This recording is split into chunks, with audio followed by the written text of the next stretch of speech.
Hello and welcome friends, let's cricket तरफ থেকে তোমাদের সকলকে স্বাগত জানাই।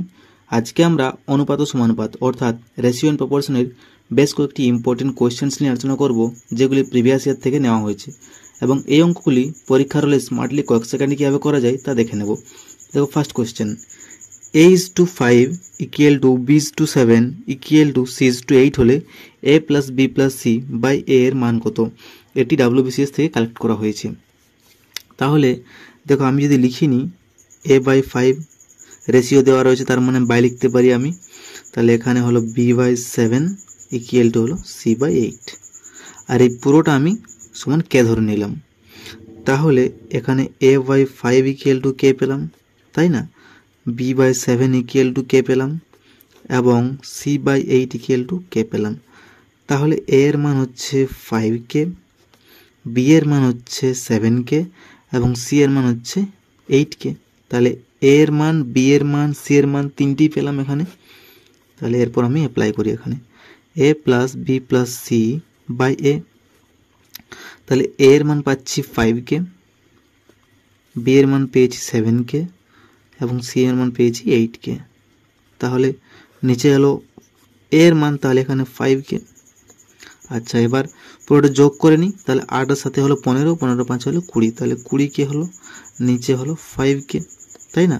তাহলে এই কে কেটে গেল, 5 4 হলো 20।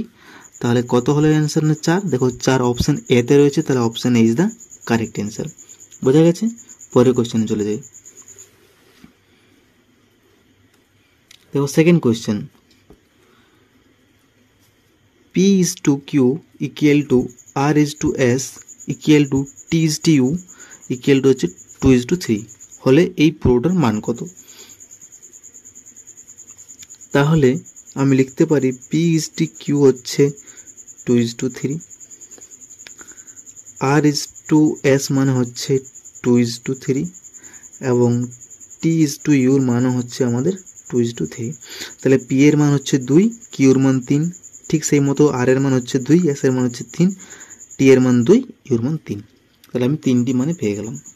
এরপর এখানে আমাদের মান অ্যাপ্লাই করতে হবে। তাহলে mp + nr + ot বাই হচ্ছে mq + ns + ou, তাই না?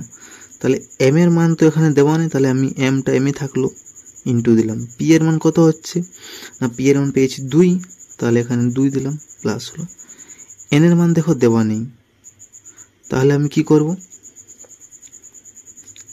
nটা n লিখলাম।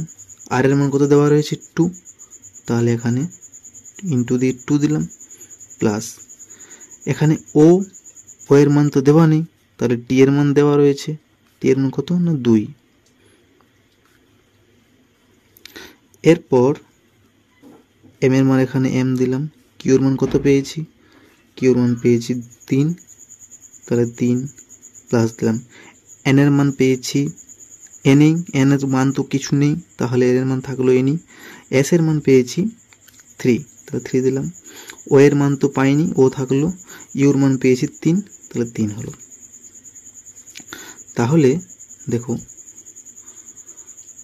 এখানে আমি একে 2m লিখতে পারি, 2n + 2o, এখানে হচ্ছে 3m + 3n + 3o।